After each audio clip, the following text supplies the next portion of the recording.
Olá, pessoal, tudo bem? Bom, hoje a gente vai falar sobre o local de trabalho.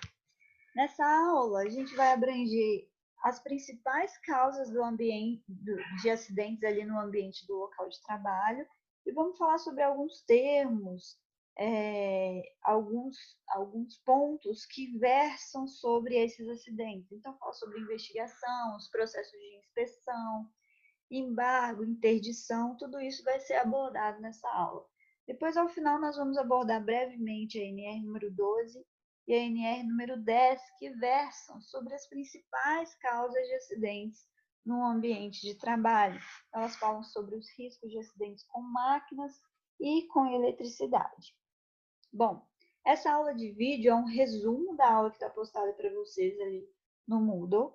Então, depois vocês acessem o arquivo completo para ter o conteúdo total, né, na sua essência total, para vocês poderem estudar melhor. Bom, vamos lá. Para a gente começar a entender, eu preciso saber o que é considerado um acidente de trabalho.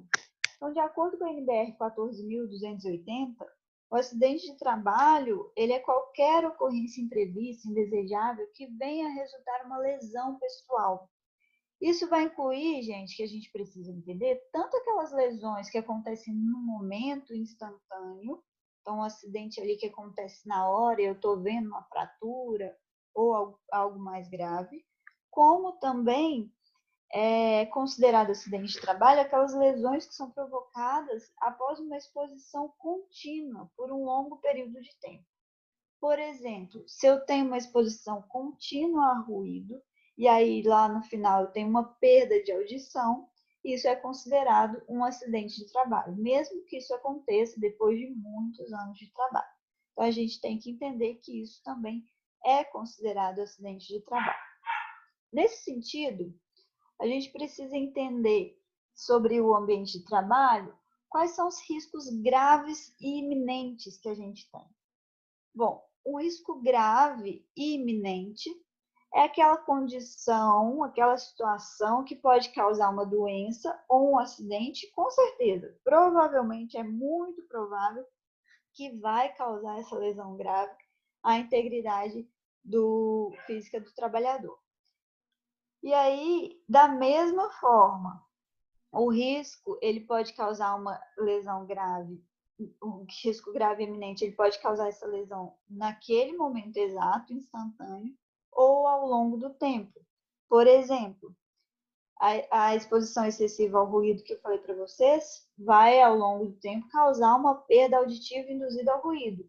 Então, se eu estou exposta a uma intensidade sonora muito alta, eu tenho um risco grave e eminente. É muito provável que eu vou ter uma perda auditiva por causa desse ruído que eu estou exposta. E se isso acontecer sem proteção. A exposição à poeira de sílica, muito comum na construção civil. Ela provoca silicose, aquela doença, aquela pneumoconiose que vai afetar os pulmões. Então, se eu tenho uma exposição prolongada a essa poeira de sílica, é muito provável que eu tenha um processo de silicose depois de algum tempo. Então, nesses casos, a gente também considera que tem um risco grave e iminente se eu não tiver uma exposição adequada, uma exposição controlada com os equipamentos adequados. Bom, só que aí fica aquela questão, até quando é grave e até quando não é? Então, a gente não tem uma definição muito objetiva em relação a isso. O Ministério da Saúde ele considera que o acidente de trabalho grave ele vai ter uma mutilação, uma física ou funcional, ou vai levar a alguma lesão que vai ter um comprometimento sério, que pode ter consequências até fatais. Então, nesses casos, o Ministério da Saúde considera que eu tenho um acidente grave. Mas é muito subjetivo essa definição do que é uma situação de risco grave e iminente. Algumas NRs trazem isso muito claro, mas em outros casos eu vou depender da interpretação do fiscal do trabalho ali para entender se aquela situação é de risco grave ou iminente. Bom, aqui a gente tem 3 exemplos. Na NR número 13 E na NR número 15, eu tenho bem claro o que é uma situação de risco grave iminente. Então, na número 13, está definido que o atraso na inspeção de segurança periódica de caldeiras é considerado risco grave iminente. Então, isso está definido, objetivo. Na NR número 15, as atividades ou operações que expõem os trabalhadores a um ruído superior a 115 decibéis, sem proteção adequada, é considerado um risco grave iminente. Então, está bem definido. Mas nesse último caso, não está definido, e aí eu dependo da interpretação do fiscal do trabalho. Então, uma prensa operando sem proteção contra o acesso à zona de prensagem, gerando um risco de amputação, é claro que é um risco grave e iminente, mas não está descrito, não está expresso ali na NR número 12. Então, depende dessa interpretação. Aqui a gente tem um organograma mostrando como que acontece o processo de embargo ou de interdição, que depende dessa definição de risco grave e iminente. Então, como que acontece isso? Um auditor fiscal do trabalho, ele vai lá numa empresa e ele constata uma situação de risco grave e iminente, tem que ser os dois. E aí ele vai lavrar um termo de embargo. Se eu tenho essa situação de risco grave e iminente, a minha obra precisa ser embargada ou as minhas atividades precisam ser interditadas. Meu local de trabalho precisa ser interditado. Então, ele lavra esse termo de embargo ou interdição, vai ter a vigência desse período de embargo, a pessoa, o empregador, vai tentar regularizar a situação. Durante esse período, essa interdição ela pode ser total, daquele ambiente totalmente, ou parcial, só de determinado setor que gerou essa situação de risco grave iminente. Ninguém pode entrar, a não ser as pessoas que vão trabalhar para regularizar a situação. E, nesse caso, elas têm que ter as proteções adequadas. Então, o empregador regulariza essa situação e aí o auditor fiscal do trabalho retorna para ver se a situação foi controlada ou não. E aí, ou ele mantém o embargo, a interdição, ou ele vai lavrar um termo de suspensão dessa interdição. O que é a diferença entre embargo e interdição, que eu estou falando essas diferenciações? Uma obra é embargada. Um estabelecimento, ele é interditado. Então, a diferença é com relação a termos. Obra embargada, canteiro de obra é interditado. Certo? Bom, para evitar que os acidentes aconteçam, a gente tem que ter um processo de inspeção acontecendo o tempo todo. A gente tinha a NR número 2, que falava especificamente sobre inspeção. Ela foi revogada porque cada NR já trata dos processos de inspeção necessários. Então, muitas vezes, o texto ficava repetitivo e o trabalho repetitivo.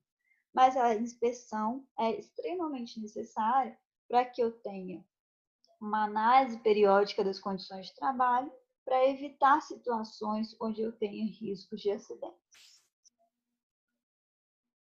Bom, depois de acontecer algum acidente no meu ambiente de trabalho, eu preciso investigar por que esse acidente aconteceu, para que eu possa atuar em cima dessas causas que desencadearam esse acidente. Então, aí que entram os métodos de investigação de acidentes. Nesses métodos, eu devo avaliar tanto o local de trabalho onde aconteceu o acidente, como avaliar as condições daquele funcionário que sofreu o acidente. Então, tudo isso deve ser analisado. E aí, aqui eu vou apresentar dois métodos muito utilizados nesse tipo de investigação, onde a gente tem o método de árvore de causas e o método de causa e consequência, ou método de Chicago ou espinha de peixe, que eu vou mostrar brevemente para vocês.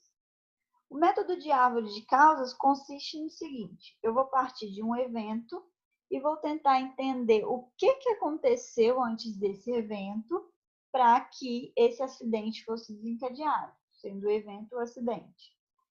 E aí eu tenho que me perguntar: esse fato foi suficiente para causar o acidente? Foi necessário que isso acontecesse de verdade para que causasse o acidente?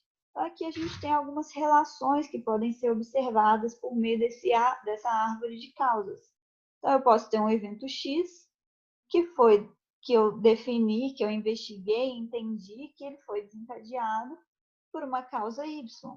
Ou esse evento X foi causado por uma causa Y e uma causa Z. E posso ter outras causas de níveis diferentes atuando sobre o desenvolvimento desse evento.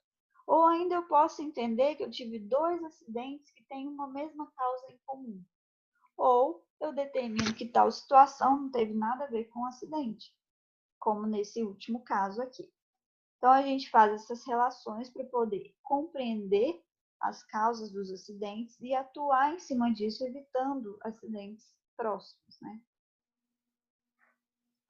Esse aqui é o método de causa e efeito, ou espinha de peixe, ou método de Ishikawa, onde, nesse caso, eu também tenho um problema que foi desencadeado por algumas causas, mas ele já tem determinado que eu tenho 6 causas fixas e eu preciso investigar qual a relação de cada uma dessas causas com o meu problema.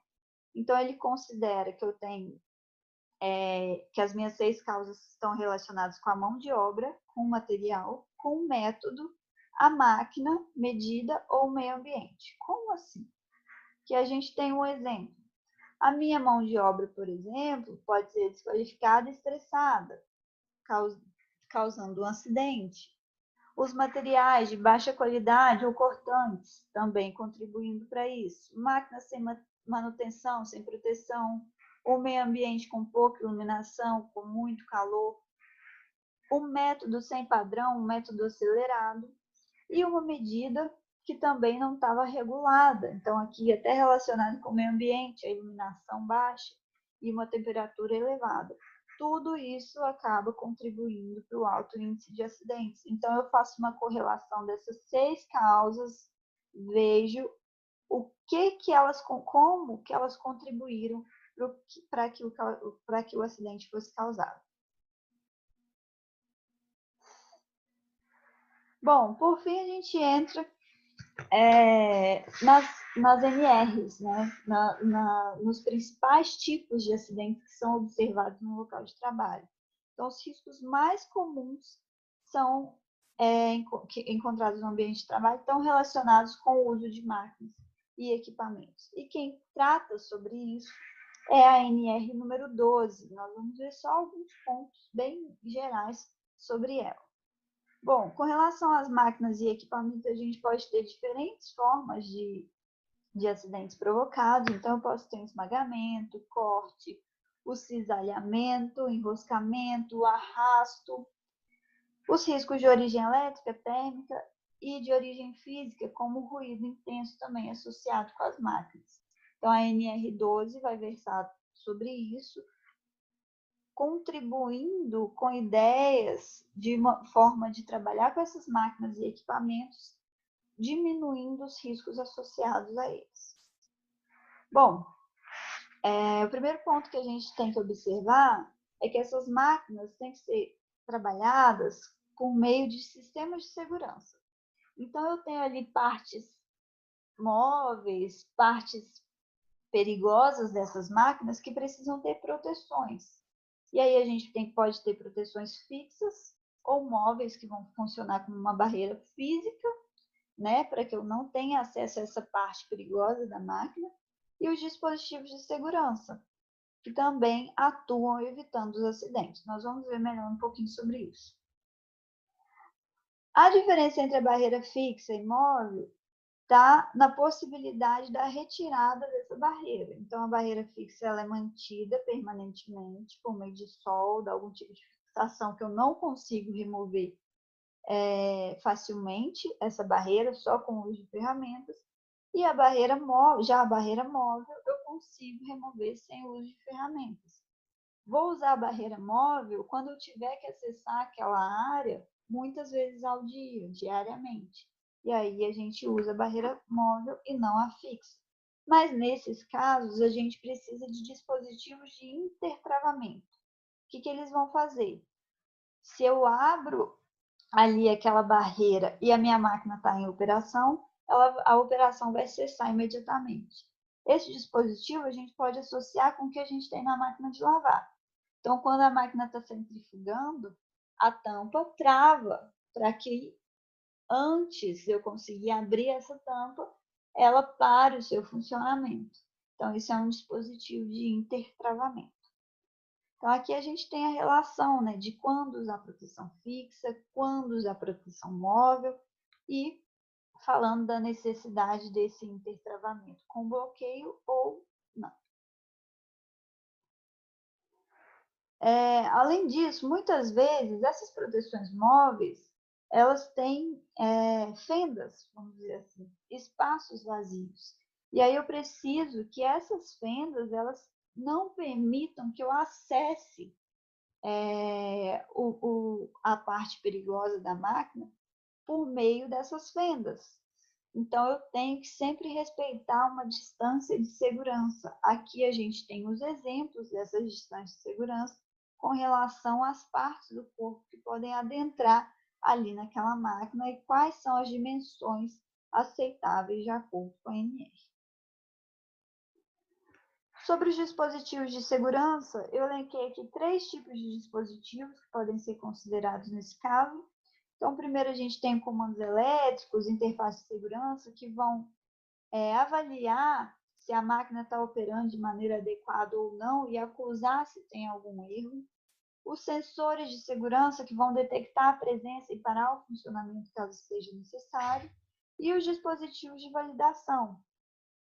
Por exemplo, chaves seletoras, onde só pessoas autorizadas vão conseguir acessar aquela determinada máquina ou equipamento. Bom, um outro ponto importante que a gente tem em relação a essas máquinas e equipamentos é em relação aos dispositivos de partida, acionamento e parada. Então, a gente tem os botões de partida e parada que não podem estar localizados perto das zonas perigosas, porque podem acabar causando algum tipo de acidente. Eles têm que estar localizados de uma forma onde eu vou evitar que eles sejam acionados ou desligados, né, por acidente. Às vezes a pessoa encosta e acaba ligando essa máquina por acidente, ou um animal. Além disso, eles têm que estar num lugar que consiga ser acionado por uma outra pessoa que não seja o operador da máquina, em caso de acidente, para outra pessoa paralisar esse funcionamento. E, além disso, eles não podem ser burlados. Um exemplo de um comando de dispositivo de partida e parada utilizado nas máquinas é o comando bimanual. Nesses casos aqui, por exemplo, por segurança, a máquina só vai funcionar quando a pessoa estiver com as 2 mãos localizadas no local específico.